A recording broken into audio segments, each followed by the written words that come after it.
All right, we're keeping it pushing here. Big D Energy, Woodward Sports Network. Just reaction to the Brad Holmes presser. And I want to see where the people are at with it. Because some people in the media got upset because Brad Holmes came out and named names. Ooh. But when you write this stuff, when I say, and I'm putting me in there too, because I want to understand. I want everyone Carlos, to understand. Bitch. Damn. I hate that guy.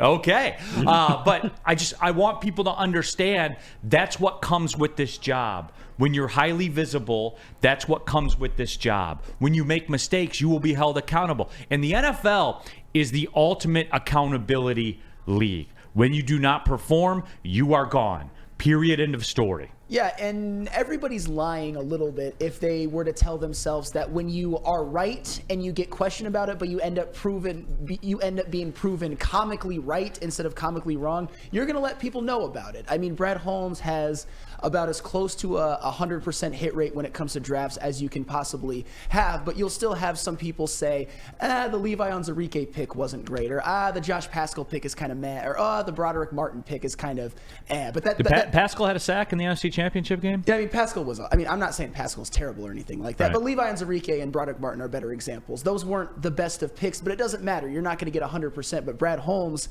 is hitting as close to 100% as you possibly can. And some of the picks, well, there weren't even. Actually, I'll just say the Gibbs and Laporta. Those were the ones that I thought were the most questioned in terms of high-end Brad Holmes picks. Have both turned out to be. And Laporta went on to have the best rookie tight end season in NFL history. Say that again. That's unbelievable. Sam Laporta had the best NFL tight end rookie season in NFL history. He did. History. Like, no tight end that's ever been selected has ever been better in their first year than Sam Laporta was.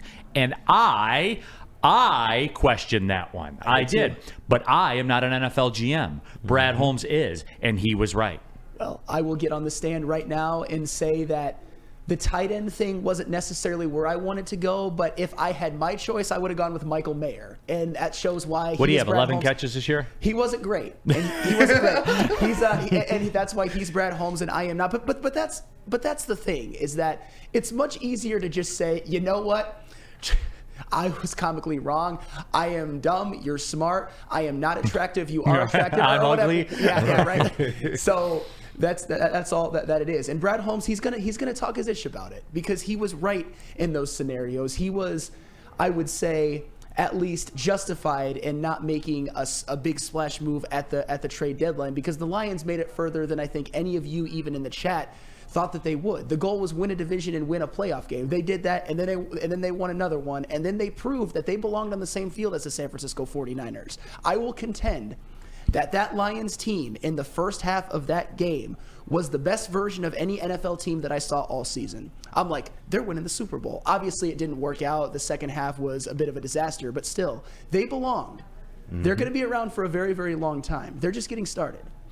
Dom Rivera, 88. I guess it's receipt season. 6th-round pick from Brad Holmes, got an interception in the NFC Championship game. The same guy that Flannel called trash last year. I had some, I would say, pushback when it comes to Malcolm Rodriguez. He obviously didn't have the year that he had as a rookie. He lost. Nor a lot did he of playing get the time. usage. That's fine. But yeah, it's so funny because when I thought that the Lions were going to win that game, I was about to do like an entire Flannel apology tour. And Malcolm Rodriguez was going to be a part of it, but the Lions ended up losing. And for the record, I'm not a hater on Malcolm Rodriguez or anything like that. I think what Malcolm Rodriguez is becoming, and this isn't going to be, this might not be well received, but this is what I believe. I believe as a rookie, he was just a really damn good rookie. What I think he is now is just kind of a role player who is a very valuable 6th-round pick. Right, which is how this league is. Like, I know we get caught up in the Lagoda stuff and everything like that, and the Jahmyr Gibbs stuff, but you win in this league, and I go back to this, and I've said this 100 times on this show. When you look at the 49ers through the years, it really struck me when they played in the Super Bowl against Baltimore. I was doing a talk show back then, and I just went through their roster because I was comparing it to the Lions. And why are the 49ers different than the Lions? When you went up and down their roster, 49ers 3rd-round pick, 4th-round pick, 6th-round pick, offensive lineman 6th-round pick, tight end 3rd-round pick, whatever Kittle. Like you went up and down this roster, and it was all 49ers draft picks. Yeah, because that's how you win in this league, and that's why. And we're getting into this now, as a matter of fact, because I see people talking about it. Stotan coach says, but those 3 picks are why I hope he gets a free agent D-line guy. Draft the rest. But because I do think the takeaway that I had, other than just bombing the media by name, which was entertaining, and if we're about accountability, we're about accountability. But with that being said, I do think, and Spenny's going to hate this. Ooh. He's absolutely going to hate this. But I want to go to Spenny and get his thought on it. Go to him first. Here was my takeaway, Spenny. Okay. I think he prepped the people that in free agency, I think they're going to run it back in terms of the philosophy that they approached last year. 1-year deals, short-term deals.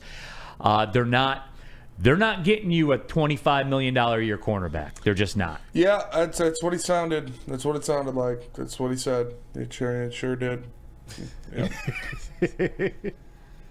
Spenny ain't taking a stand around here anymore. Brad Holmes may get you next. Yeah. That's fair. I mean, it's worked. It's got him to an NFC Championship game. So, yeah. Well, it's kind of where I'm at. Where initially I don't love it. I saw some options for edge rushers or corners that aren't cheap, by the way, but I would make a run at them. And then I gave you the example of a Bryce Huff, whose average market value calculated was like $9 million a year or something like that. But when the results speak for themselves, like they have with this Brad Holmes architected Lions team, there's really not a whole lot you can say. They weren't just a good NFC North team. They weren't just a good NFC team. They were a borderline great NFL team. And as you see these players develop, particularly on the offensive side of the football, they're really talented too. Their offensive talent, as I've said before, can go player for player with almost any team in the league. I would say can go player for player with any team in the league. I mean, I brought it up yesterday. The San Francisco 49ers had 5 All-Pros. The Lions had 4. And one of the 49ers All-Pros was Kyle Juszczyk, and I think they should stop giving All-Pros to fullbacks.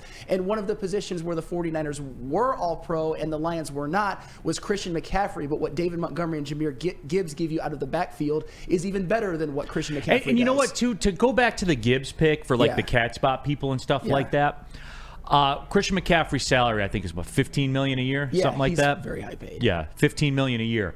Is Christian McCaffrey 15 times better than Jahmyr Gibbs? No, not 15. Absolutely not. So then Gibbs does have value than cat spot, absolutely. Right?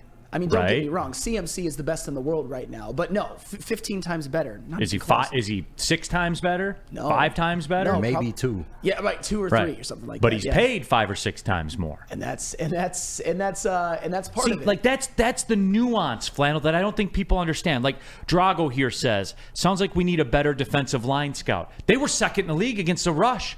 Nobody ran for 100 yards on them this year. Mm-hmm. Nobody. Even your God, Christian McCaffrey, didn't run for 100 yards on them. You see what I'm saying here? Like, I know that's what we're taught to think. Like, what, the defensive line's bad. We need more defensive linemen. They were second in the league against the run.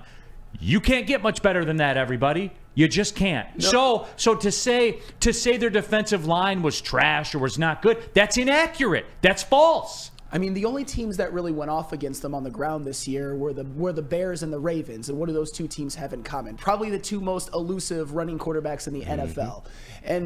But when it came to, I mean, an entire season of a sample size being the second best run defense in the NFL, that is, for what they were last year, it's nothing short of a miracle. They went from 4th worst to 2nd best. And I personally don't think that they have the talent and the personnel of what you'd think the second best run defense in the league was. Yeah. But that's what the numbers say. And no running back really went off. I mean, Christian McCaffrey did have a damn good second half against the Lions, but he didn't have 100 yards. Actually, the only player this year to have 100 yards rushing against the Lions, it was Justin Fields. I think it was Justin Fields in the game at Ford Field that the Lions won. But no running backs went off. Almost every single good running back that they played, i.e. Bijan Robinson or Kenneth Walker or Isaiah Pacheco, underperformed what their season output was, at least on a per game basis. Real cream of wheat, there's a clear deficiency in talent. If you can't see that, I can't help you, Neil. Real cream of wheat. So you expect him to address every single need in one draft? right? That's what you're telling me, right? That's what you're telling me. Because if you can't see that, then I can't help you, real cream of wheat. Well, I can't. Well, Chris Ogdahl in the chat, he says something that I thought was interesting. Do people forget that the Lions had 3 defensive starters hurt for practically the whole year, and they still improved? And I look at it as, and that's part of it, because their defense did get better, although in some areas they weren't great. But it was certainly good enough for what they were wanted to accomplish this year. I mean, you played pretty much the whole year, and for real the whole year, without Emmanuel Mosley, who's probably, at least when he's healthy, the most talented corner on that team. I think he would have really helped. And then you played, for all intents and purposes, the whole season without James Houston.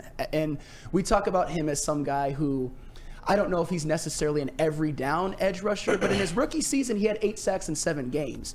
He probably, and I can't confirm this, but in terms of sacks per snaps played, James Houston was a goddamn demon. And who knows what he would have done if he would have been healthy the whole year. So you have to certainly take that into account. And like we said, the defense did get better. That run defense was elite.